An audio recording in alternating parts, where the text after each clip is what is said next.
இந்த பதிவை பார்க்க போகிற அத்தனை அன்பர்களுக்கும் அடியார்களுக்கும் அவங்களோட திருவடி வணங்கி இந்த பதிவை தொடங்குறேன். இது சாதாரணமாக இருக்கிற பொழுதுபோக்கு சேனல் கிடையாது. பொழுதுபோக்குன்னா ஒரு சின்ன ஒரு மென்மையான நளினமான ஒரு சில அசைவுகளை வச்சு ஒரு 2-3 நிமிஷம் போடுறாங்க. அதுக்கு மில்லியன் லெவலில் வியூஸ் வருது. அது உண்மையிலேயே சொன்னால் பொழுதுபோக்கு சேனல். எந்த ஒரு பலனும் அதை பார்க்கறதுனால, அதாவது கன நேர இன்பம் கிடைக்க தான் செய்யுது, இல்லைன்னு சொல்லலை. கொஞ்சம் சிரிப்பும் வருது, இல்லைன்னு சொல்லலை. உண்மையான பயன் அப்படின்னு பார்த்தா, மேம்போக்கான பயன் கொஞ்சம் சந்தோஷம், சில நிமிஷ சிரிப்பு இருக்கத்தான் செய்யும். ஆனால் அதனுடைய உண்மையான பயன்னு பார்த்தா ஒன்றும் இருக்காது. நம்ம சேனல் அப்படி கிடையாது. கேட்கறதுக்கேன்னு சிரிப்பு வராது. கொஞ்சம் யோசிக்க தூண்டக்கூடிய, சிந்திக்க தூண்டக்கூடிய விஷயங்கள் தான் நம்ம சேனலில் நம்ம கொடுத்துட்ருக்கோம். பொழுதுபோக்கு சேனல் கிடையாது. இப்படிப்பட்ட இந்த சத் விஷயங்களையும் நம்ம மக்கள் கேட்குறாங்க அப்படின்ற போது, அவங்களோட அந்த மனசுக்கு உண்மையாக நான் அவங்களுடைய திருவடியை வணங்கிக்கிறேன். அது யோசித்து பார்த்தேன். அதையும் பார்க்குற இந்த உலகத்தில் இதையும் கேட்குறாங்களே, இது பார்க்குறதுக்கு விஷயம்லாம் ஒன்றும் பெருசாக கிடையாது. சிந்திக்க தூண்டக்கூடிய ஒரு சேனல். அப்போ இதையும் கேட்குறதுக்கு நல்ல உள்ளங்கள் இருக்காங்கன்றப்போ நிச்சயமாக அவங்களோட இறைவன் இருக்கார். யாரெல்லாம் இந்த சேனல் கேட்குறாங்களோ பார்க்குறாங்களோ அவங்க கூட நிச்சயமாக இறைவன் இருக்கார்ன்றது கன்ஃபார்மாக நான் நம்புகிறேன். அதனால் எல்லாரையும் திருவடி வணங்கி நன்றி சொல்லி வாழ்த்தி இந்த பதிவை ஆரம்பிக்கிறேன்.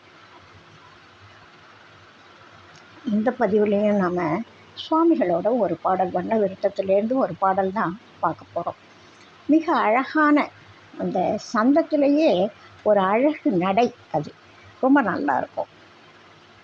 குரு குருவ மருவ மேனு மரவா அது நிஷ்டை புரி குணரகித மீனிமையோடு நெடு நாடு நெர்த்தமிடு குறவர் எதிர்படும் வரவை நடுவீதி பற்று பதிசதியோடும் குல முழுதும் அடிமையென பல காணும் முத்தர்பணி குருவினடி தொழுது நறுமலர் தூவியிட்ட முது கொழும் எனவும் உருகியது சுவையோடம் அளித்து அமிர்தம் என ஊட்டும். குல முழுதும் அடிமையென பல காணும் முத்தர்பணி குருவினடி தொழுது நறுமலர் தூவியிட்ட முது கொழுமெனவும் உருகியரு சுவையோடளித்து அமிர்தம் என ஊட்டும். பெருமை பெரு தவ மகிமை அழியாத முத்தி நிலை பிறவி வினை அகல ஒரு தவம் வேறு செப்பவிலை. பெருமை பெரு தவ மகிமை அழியாத முத்தி நிலை பிறவி வினை அகல ஒரு தவம் வேறு செப்பவிலை. இந்த பாட்டிலே இதுதான் ஹைலைட்டான வரி.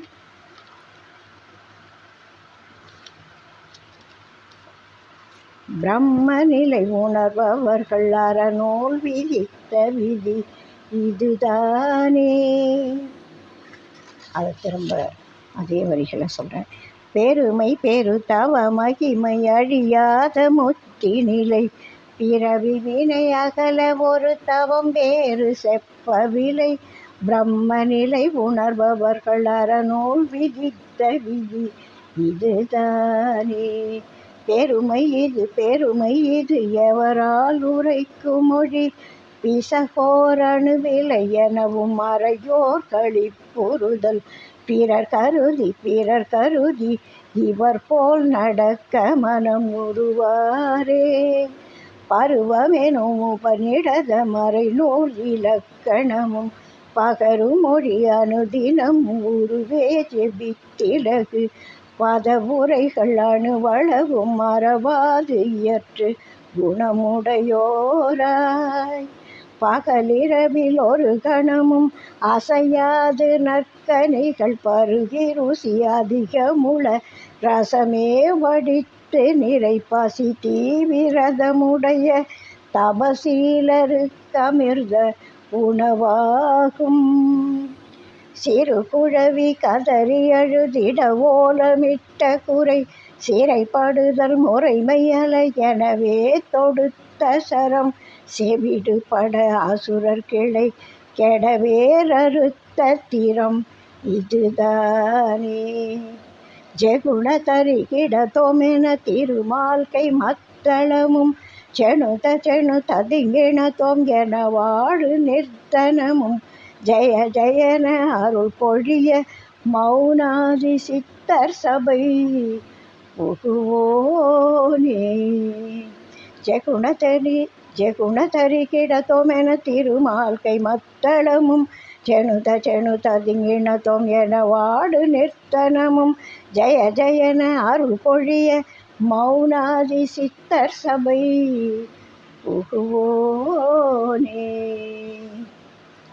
இந்த பாடலோட பொருள் முக்கியமாக சொல்லப்போனால், அறவழிகளில் நீ எவ்வளவு அறவழிகளில் ஒழுகி இறைவனுடைய அணுக்கமாக இருந்து எல்லாம் அவன் செயல் அப்படின்னு நினச்சி விருப்பு வெறுப்பற்று இன்ப துன்பங்களற்று அந்த இருமையற்று ஒருமையோட எது நடந்தாலும் அது இறைவன் செயல்னு எப்போ நம்ம இருவினைப்போடு ஏற்றுக்கிறோமோ அந்த மாதிரி தவம் மன ஒழுக்கம் அது இருந்துட்டால் காட்டில் போய் தவம் செய்தால் தான் முக்தி அடையலான்னு யார் சொன்னது? சொல்லலை. அறநூல் விதித்த விதி இதுதான் அப்படின்னு சொல்லி அடித்து பேசுகிறார். திருமூலர் சொல்லக்கூடிய அதே கருத்தை தான் இவரும் சொல்கிறார். திருமூலர் அதை தான் சொல்லுவார்.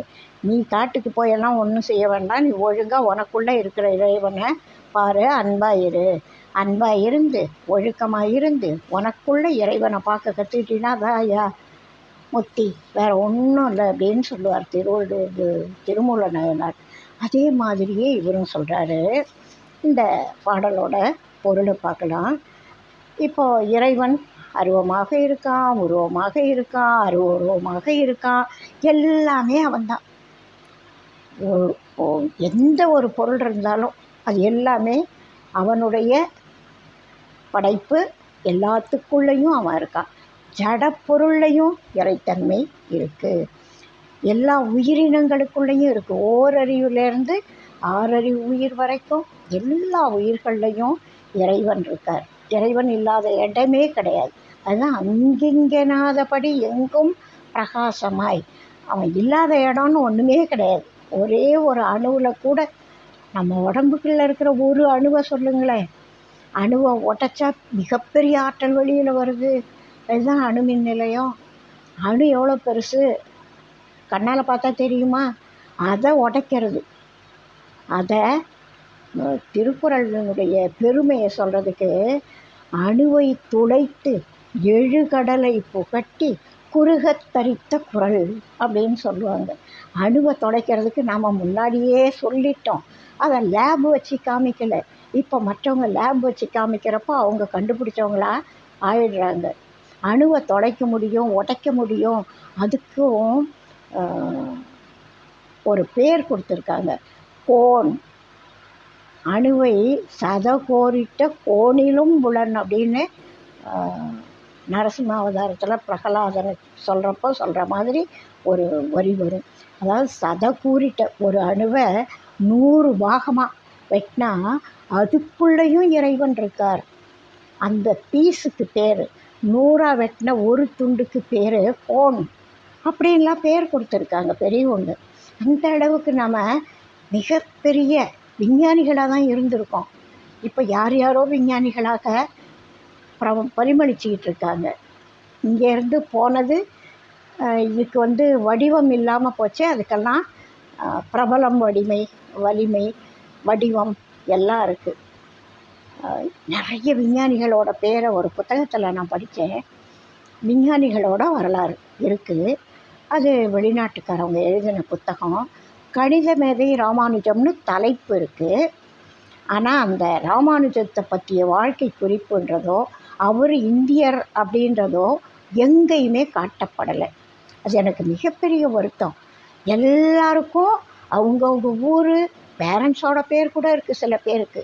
ஆனால் ராமானுஜத்தை குறிக்கிறப்போ அவர் கணிதம் கண்டுபிடித்தார், அது 0 வேல்யூ கண்டுபிடித்தார், இதை கண்டுபிடித்தார், அவ்வளோதான். அவர் எந்த ஊர்க்காரரு அப்படின்றத காமிக்கவே இல்லை. ஏன்னா அவர் ஒரு இந்தியர்னு சொல்கிறதுக்கு மற்றவங்களுக்கு பிடிக்கலை. அது மாதிரி காலம் இது, அது மாதிரி மக்களோட மனசு இது. இதை ஏற்றுக்கிறதுக்கு மற்றவங்களுக்கு அந்த பெரிய மனசு இல்லை சிலருக்கு. அது மாதிரி காலத்தில் நாம் இருக்கோம். அதை எவ்வளவு துல்லியமாக நாம் யோசிச்சிருக்கோம் அப்படின்றதுக்காக இப்போ இந்த கதையெல்லாம் சொன்னேன். அது மாதிரி இறைவன் அவன் இல்லாத இடமே கிடையாது. அருவமாக இருக்கிறதும் அவன்தான், உருவமாக வந்தாலும் அவனே தான், அருவுருவமாக இருக்கிறதும் அவன்தான். அப்படி இருக்கக்கூடிய அந்த இறைவன் மானிட உருக்கொண்டு குருவாக வருவான் அப்படின்ற உண்மையை நாம் மறக்கக்கூடாது. மறக்காமல் இனிமையாகவும் இனிமையான பேச்சு, அன்போடையும் நற்குணங்களோடையும் நெடுநாளும் நிஷ்டை புரியும் அன்பர்கள் இறைவன் உமை அம்மையோடு நடுவீதியாகிய புருவ மத்தியில் ஆனந்த நடனம் புரியும் காட்சியை கண்ணார காண்பார்கள். அந்த நற்குணங்களோட இறைவனை பற்றிய இந்த உண்மைகள் தெரிஞ்சு அன்போடையும் இனிமையாகவும் நடந்து கொள்ளக்கூடிய, சதா நிஷ்டை புரியக்கூடிய எந்த வேலை வேணாலும் செய்யலாம். அவங்களுடைய மனசு நிஷ்டையில், இறை சிந்தனையில் ஆழ்ந்திருக்கணும். அப்படி இறைவன் உமையம்மையோடு அந்த நடுவீதியாகிய புருவ மத்தியில் ஆனந்த நடனம் புரியும் காட்சியை கண்ணார காண்பார்கள். இவங்கெல்லாம் இப்போ எங்கேயும் போய் தவம் பண்ணலை. அதுக்காக தான் இந்த பாடலில் ஆண்டவர் ரெட்டிப்பட்டி சுவாமிகள் அதை குறிப்பாக சொல்கிறார். இப்போது பல காலமாக பல அடியார்கள் இதையெல்லாம் பண்ணியிருக்காங்க. நம்ம சமீபத்தில் சுந்தரர் பெருமானுடைய கதை எல்லாருக்கும் தெரிஞ்ச கதை. என்னோட குலம் முழுசும் உனக்கு அடிமை அப்படின்னு பல காலமாக வரக்கூடிய முத்தர்கள்லாம் பணியக்கூடிய போலிகளை பற்றி அவர் எதுவுமே காட்டலை. உண்மை குருவை பற்றி சொல்கிறாரு. குருவின் திருவடிகளை நாம் தொழுது வணங்கி நறுமலர் தூவி இதை ஏற்றுக்கொள்ளுங்கள், இந்த நான் பண்ணுற இந்த சின்ன பூஜையும் ஏற்றுக்கோங்க அப்படின்னு அழுது உருகினால் அதை ஏற்று நாம் பண்ணுறது கொஞ்ச நேரத்தில் வாடி போகிற மலர் கொண்டு பூஜை. மனசால் ஒரு அன்பு, ஒரு பக்தி, இறை நாட்டம் அதெல்லாம் நம்மக்கிட்ட இருந்தால் அவர் இதையெல்லாம் வாங்கிட்டு எதை கொடுக்குறார் பாருங்க. அவ்வை கேட்பாங்க, பாலும் தெளிதேனும் பாகும் பருப்பும் இவையினாலும் கலந்துனக்கு நான் தருவேன், நீ எனக்கு என்ன தரணும், சங்கத்தமிழ் 3 தா அப்படின்னு கேட்பாங்க. இவங்க பால் தெளிதேன் பாகு பருப்பு இதெல்லாம் கொடுப்பாங்களாம். இந்த 4 கொடுத்து அந்த 3 கேட்பாங்க, சங்கத்தமிழ் 3 தா அப்படின்னு. அது மாதிரி அவங்களுக்கு அது தேவைப்பட்டது, அதை கேட்டாங்க. இப்போது நாம் இதெல்லாம் பண்ணுறோம், மனசார பக்தி செலுத்துகிறோம், உருகிறோம், வேண்டிக்கிறோம், மலர் தூவி அர்ச்சிக்கிறோம். அப்போது இறைவன் நமக்கு அமிர்தத்தை சுவைப்பட அளிப்பார், அன்போடு கொடுப்பார். ஞான சம்பந்த பெருமான் அழுத போது ஞானப்பாலை அவங்களே வந்து தான் கொடுத்தாங்க. யாரும் நாமே போய் அடைய முடியாது, இறைவனே கொடுத்தா மட்டும்தான் அதெல்லாம் கிடைக்கும். நம்ம கேட்குறது நாம் கேட்கணும், அழணும், கண்ணுக்குட்டி மான்னு கத்தணும். பஸ்ஸு கண்ணுக்குட்டி இருக்கிற இடத்துக்கும் ஓடி வரும், கட்டி இருந்தால் கூட அறுத்துட்டு கூட ஓடி வரும் சமயத்தில். எங்கே என்ன புல் மேய்ஞ்சிட்டு இருந்தாலும் கன்றின் குரலை கேட்டு கனைத்து வரும் பசு போல். அது மாதிரி நாம் முதல்ல அம்மா வேணும்னு கத்தணும். அந்த ஓலமிட்டுரை தருத்த பாலருக்கு அனுக்கிரகித்த அப்படின்னு இன்னொரு பாடலில் சுவாமிகள் சொல்லுவாங்க. அதுபோல் அழுவது நாம இருக்கணும். அதுக்கப்புறம்தான் ஆண்டவன்கிட்ட இருந்து எதிர்பார்க்க முடியும். நாம் எதுவுமே கேட்காம ஏன் அவரை கொடுக்கக்கூடாதா, அவருக்கு தெரியாதா அப்படின்லாம் சில பேர்லாம் பேசுவாங்க. பசிக்காத குழந்தைக்கு அம்மா சாப்பாடு கொடுக்க மாட்டாங்க. பசிக்கிற குழந்தைக்கு தான் சாப்பாடு கொடுப்பாங்க. ஐயோ பிள்ளை பசி தாங்க மாட்டானே, அவனுக்கு பசிக்குதே, ரொம்ப நேரமாக பசியாக இருக்கானே அப்படின்னு அம்மாவுக்கு அந்த சாப்பாடு கொடுக்கணுன்ற ஆசையே அப்போ தான் வரும். குழந்தை அழுகிறப்போ தானே தாய்க்கு பால் சுரக்கும். குழந்தையோட குரல் கேட்கும் பொழுதே பால் சுரக்கும். அது மாதிரி அந்த குரலுக்கு, அந்த அழுகைக்கு, அந்த ஏக்கத்துக்கு, அந்த பரிதவிப்புக்கு ஒரு பலன் இருக்கும். அதனால் அதை சொல்கிறாரு. நாம் முதல்ல ஏங்கி அழுது உருகுனா அதை அவர் ஏற்றுக்கிட்டு அமிர்தத்தை கொடுப்பார். எம்பெருமான் சுந்தரர்கிட்ட என்ன சொன்னார்? உன்னோட குலம் முழுசும் எனக்கு அடிமை அப்படின்னு சொன்னார். அப்படி சொன்னவர் பின்னாடி பாருங்கள், அவர் சொன்னாருன்றதுக்காக இவங்க பறவை நாச்சியார் வீட்டுக்கும் இவங்க வீட்டுக்கும் போய் பாவம் தூது நடந்து கஷ்டப்படுவார். பரமசிவன் தூது போவார். அதுவும் ராத்திரியில். கொடுமையான நல்ல மனசு. காரைக்கால் அம்மையார் என்ன பண்ணாங்க? உணவு படைத்தாங்க. சுவை மிகுந்த மாங்கனிகளை கொடுத்தாங்க. அப்படி கொடுத்த அந்த மாங்கனியினால் என்னென்ன திருவிளையாடல் பண்ணார். மாங்கனியில் ஆரம்பித்தார், வந்தார், அவங்க வீட்டில் உட்காந்து அம்மையார், காரைக்கால் அம்மையார் கையால் சாப்பிட்டாரு. கொஞ்சம் ஒரு வேளை சாப்பாடு கொடுத்ததுக்கு அவங்கள எங்கே கொண்டு நிறுத்தினார் பாருங்க. அவங்க கணவர் மாம்பழம் கேட்குறாரு. எல்லாருக்கும் இந்த காரைக்கால் அம்மையார் கதை தெரியும். மாங்கனி திருவிழா மிக பிரபலமான ஒரு திருவிழா. அம்மையார்கிட்ட 2 மாம்பழம் கொடுத்துருப்பாரு சாப்பாட்டுக்கு. இவர் வர்றதுக்கு முன்னாடி ஒரு சிவனடியார் வந்திருப்பார். ஒரு மாம்பழத்தை காரைக்கால் அம்மையார் கொடுத்துருவாங்க. இன்னொரு மாம்பழத்தை கணவருக்கு வைப்பாங்க. கணவர் சாப்பிட்டுட்டு ஆஹா சுவையாக இருக்கே, அந்த இன்னொரு மாம்பழத்தையும் எடுத்துகிட்டு வா அப்படின்னு சொல்கிறார். அங்கே தான் திருவிளையாடல ஆரம்பிக்கிறார். அவர் அந்த ஒரு பழத்தை சாப்பிட்டு போயிருந்தா கதையே இல்லை. அந்த இன்னொரு பழத்தையும் எடுத்துகிட்டு வா, ரொம்ப சுவையாக இருக்கே அப்படின்னு கேட்பார்.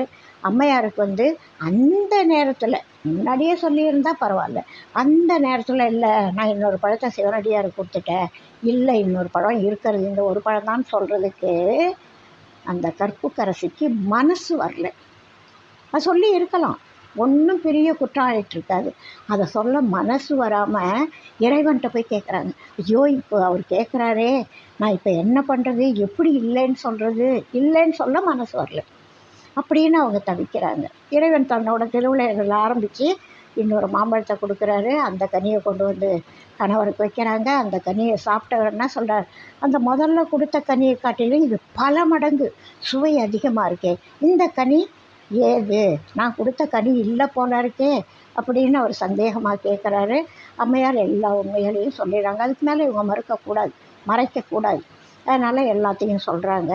அப்படி சொல்கிறப்போ அவர் என்ன சொல்கிறார்? அவங்க கணவர், அப்போ 2வது கனியை உன்னால் இறைவன் தேர்ந்து வாங்க முடியுமானால், இந்த கனி இறைவன் கொடுத்தது உண்மைதான்னா எனக்காக ஒரு கனியை கேட்டு வாங்கி கொடு அப்படின்னு சொல்கிறார்.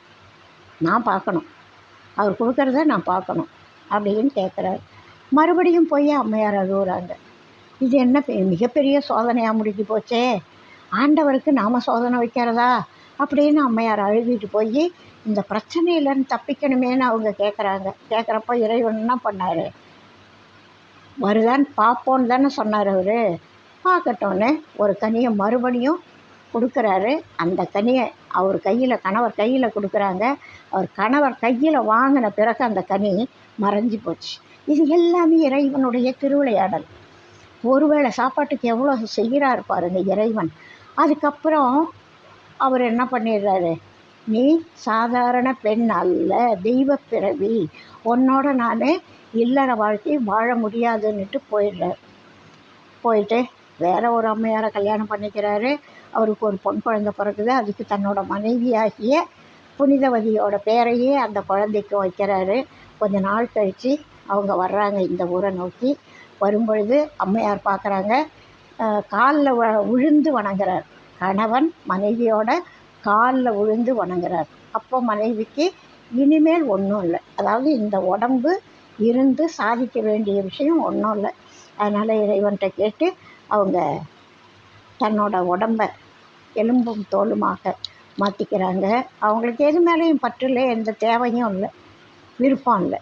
அப்போது தானே உடம்பு இழைச்சி வெறும் எலும்பு மேலே தோல் போத்தன உடம்பாயிடுது. அது பேய் உடம்புன்னு சொல்லுவாங்க.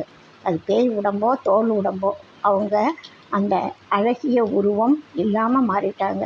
அவ்வை கல்யாணத்தன்னைக்கு முதுமை பருவத்தை கேட்டு வாங்கிக்கிட்டாங்கல்ல விநாயகர் பெருமான்கிட்ட. அது மாதிரி இவங்க தனக்கு அந்த அழகு வேண்டாம் அப்படின்னு சொல்லி அந்த பேய் வடிவம் எடுத்துக்கிட்டாங்க. அப்போ இறைவன் கைலைக்கு இவங்க போகிறாங்க. இறைவன் இவங்களை எப்படி கூப்பிட்றாரு? அம்மையே வருக அப்படின்னு கூப்பிட்றாரு. கொஞ்சம் சாப்பாடு கொடுத்ததுக்கு ஒரு மாங்கனி வச்சு, இதுக்கே அறுசுவை உணவு கிடையாது. அம்மையார், காரைக்கால் அம்மையார் கொடுத்தது பசிக்கான உணவு. அதுக்கு இறைவன் கொடுத்த பரிசை பாருங்க, முத்தி பேர், அம்மா பட்டம். அது மாதிரி இறைவன் அருளக்கூடியவன் அப்படின்னு சொல்கிறார்.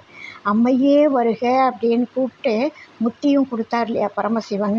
அந்த மாதிரி மெய்யடியார்களுக்கு, உருகிறவங்களுக்கு, அன்பாக இருக்கிறவங்களுக்கு இறைவன் அப்படி முத்தி பேரை அருளுகிறான். பெருமை மிகுந்த தவத்தோட மகிமையால், அழியாத மெய்ப்பொருளினுடைய அருட்கருணையினால் முத்தி பேர் வாய்க்கும். பிறவிக்கு காரணமான இருவினை அகல வேறு எந்த தவமும் செய்ய தேவையில்லை. வேறு எந்த தவமும் அப்படின்னா நம்ம மனசால் பண்ண வேண்டிய நல்லொழுக்கங்கள் தான் தவம். காட்டுக்கு போய் தவம் செய்ய தேவையில்லை. இதை துறந்து விட்டுட்டு ஓடி எங்கெங்கேயோ அலைஞ்சி எதையோ தேட தேவையில்லை. அதுதான் சொல்கிறார். தவம்னா நல்லொழுக்கங்களே தவம், அன்பே தவம். அப்படி தன்னுயிர் போல மண்ணுயிரையும் நினைக்கணும், இருவினை ஒப்போடு இருக்கணும், விருப்பு வெறுப்பற்று இருக்கணும். அதுதான் சொல்கிறது. அதையெல்லாம் தவம், அதுவே தவம் அப்படின்னு சொல்கிறார். வேறு காட்டுக்கு போக வேண்டிய தவம் செய்ய தேவையில்லை அப்படின்றது தான் அங்கே சுவாமிகள் பாடல்களில் சொல்கிறார். தவம் செய்தல் முதலான ஞானிகள் வகுத்து வைத்த வேத ஆகமங்கள், சாத்திரங்கள், சோத்திரங்கள், தோத்திரங்கள் என அறநூல் வழி சொல்லி சென்ற ஒழுக்கங்களை கடைப்பிடிப்பாய். அதையெல்லாம் கடைப்பிடி. மிகவும் மேலான பெருமையான முத்தி அடைய எளிமையான வழிகாட்டி இருப்பது மிகவும் சிறப்பாகும். இவ்வளவு ஒரு எளிமையான வழி, எந்த சிக்கலும் இல்லை, எந்த செலவும் இல்லை, எந்த சிரமமும் இல்லை. மனசோட திட வைராக்கியம் ஒன்று தான் அங்கே ரொம்ப முக்கியமாக எடுத்துக்கொள்ளப்படுது. பெருமைகளை எளிமையான வழிகாட்டி இருப்பது மிகவும் சிறப்பாகும். இந்த ஒழுக்க முறைகளின் பெருமையை எவராலும் சொல்லி முடியாது. இந்த ஒழுக்கங்களோட பெருமையை மற்றவங்களால் சொல்லி முடிக்க முடியாது. மறைகள் காட்டிய வழியில் அணுவளவும் தவறில்லை. வேதங்கள் காட்டிய அந்த வழிமுறைகளில் அணுவளவும் தவறில்லை என மறையை கற்றவர்கள், வேதங்களை கற்றவர்கள், பரஞானம் பெற்றவர்கள் பேரானந்தத்தில் திளைப்பார்கள். இவர்களை கண்டவர்கள்லாம் இவங்களையெல்லாம் பார்க்குறோம். அவங்க இப்போ காரைக்கால் அம்மையார் சொன்னோம் இல்லையா, அது மாதிரி நம்ம சில பேரை பார்க்குறப்போ நம்ம என்ன நினைப்போம்? அதாவது பார்க்குறவங்க என்ன நினைப்பாங்க? ஆஹா, இது ரொம்ப சுலபமான சிறப்பான வழியாக இருக்கே, பரவாயில்லையே அப்படின்னு நினச்சி இவங்கள போல் நாமும் அன்பாக இருந்து இறைவன்கிட்ட உருகி அனலிடை மெழுகாக உருகி அன்பாக இருந்து பக்தியோடு இருந்து நாம் கூட முத்தி பேரடையலாமே அப்படின்னு நினச்சி, இந்த முன்னாடி முத்தி அடைஞ்சவங்கள பார்த்து பின்னாடி பல பேரும் இது ரொம்ப நல்ல வழி, சுலபமான வழி அப்படின்னு பின்னாடி நிறைய பேர் ஆசைப்பட்டு அந்த வழியில் வருவாங்க இல்லையா அப்படின்னு சுவாமிகள் சொல்கிறார். அதுக்கு தான் அருட்சட்ட நெறியை வகுத்து கொடுத்துருக்கார். சுவாமிகள் வகுத்த அருட்சட்ட நெறி இந்த முத்தி பேருக்கு வழிகாட்டக்கூடிய நெறி. பழக்கத்தால் நல்ல குணம் வரணும் அப்படின்றதுக்காக தான் அவர் கருவில் இருக்கிற குழந்தையிலேருந்து அதையே ஃபாலோ பண்ணும்படியாக பழக்கி கற்றுக் கொடுத்துருக்காரு. அந்த அருட்சட்ட நெறிகளினுடைய போக்கு அப்படி தான் இருக்கும்.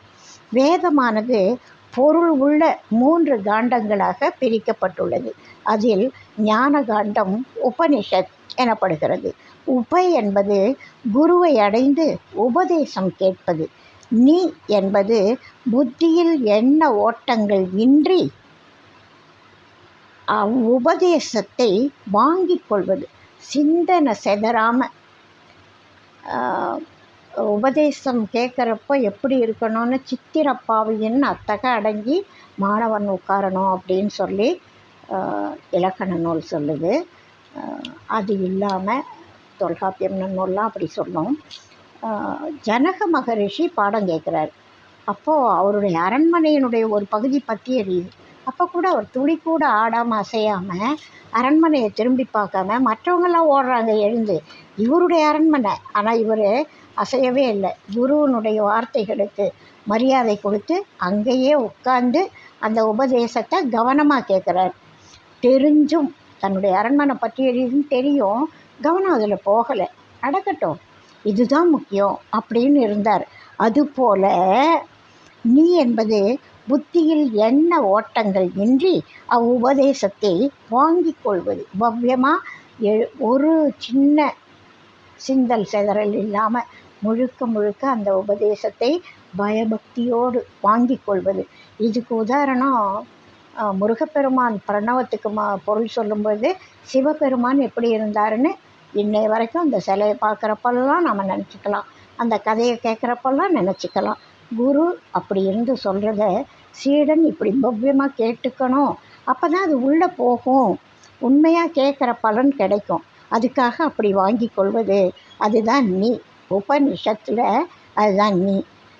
சத் என்பது அதன் பயனாக, இந்த உபதேசத்தை கேட்டதன் பயனாக அஞ்ஞான அழிவும் பிரம்ம ஞானமும் கிடைப்பது, அதுதான் சத்.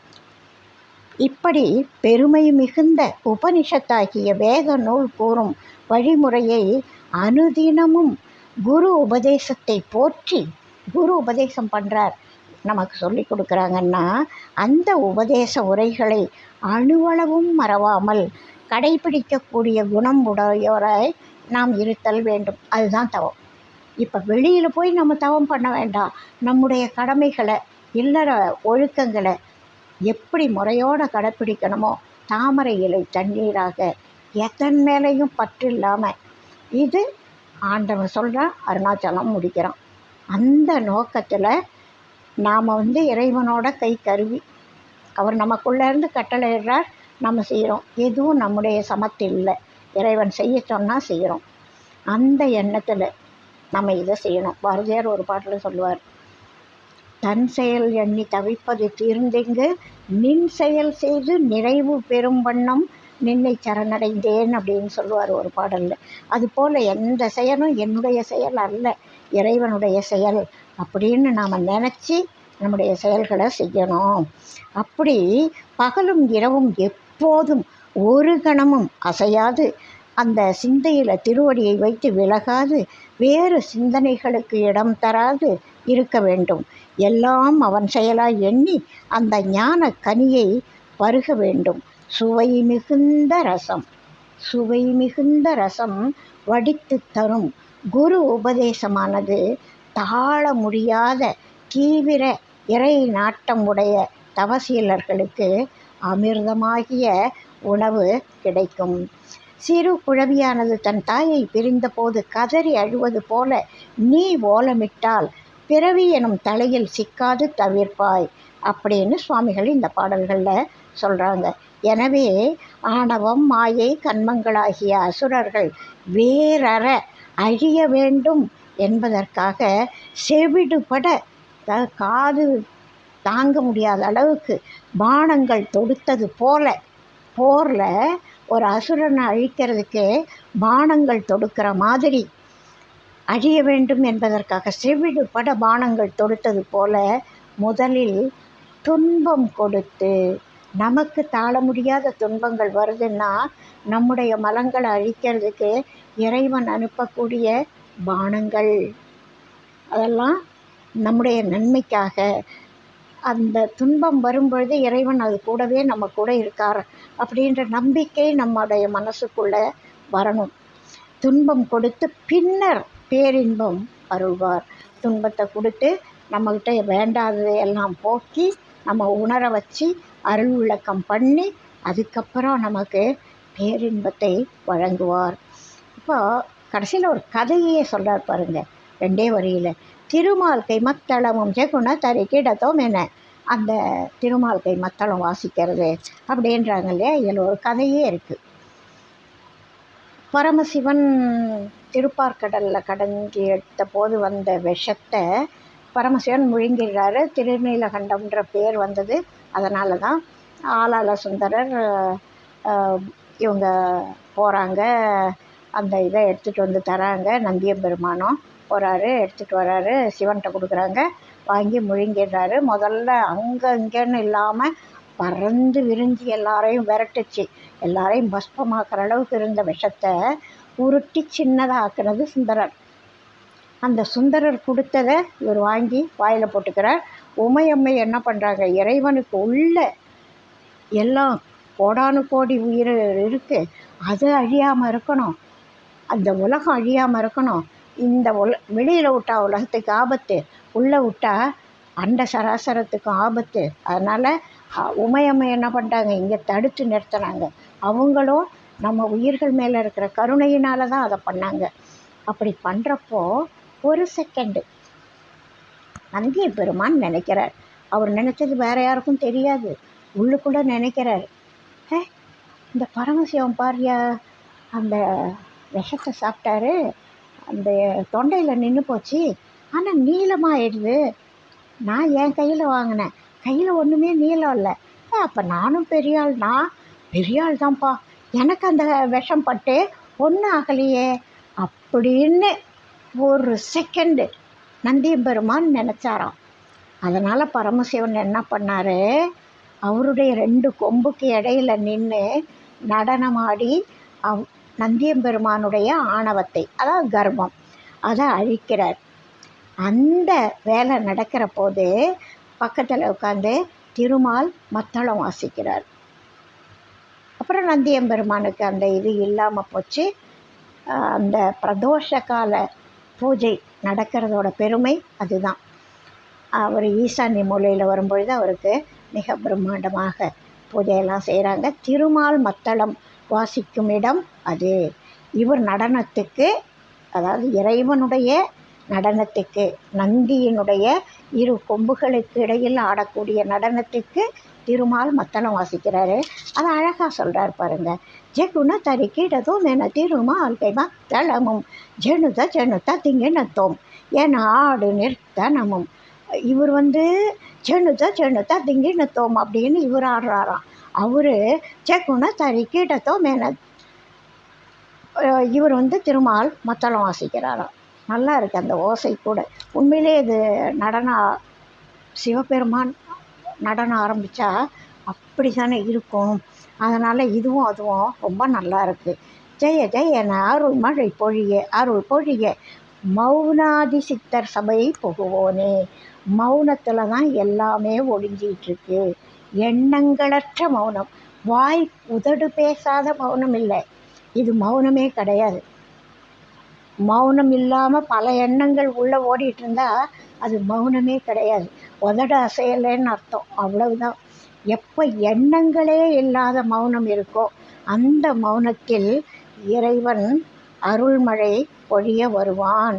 ஜெய ஜெயன அருள் பொழிய மௌனாதி சித்தர் சபை புகுவோனே. மௌனம் காக்கின்ற சித்தர்களோட உள்ளத்தில் புகுவோன் இறைவன் அப்படின்னு சொல்கிறார். அந்த மாதிரி பகலும் இரவும் எப்போதும் ஒரு கணம் மறக்காமல் நினைக்கணும், நல்ல அற ஒழுக்கங்களை கடைப்பிடிக்கணும்.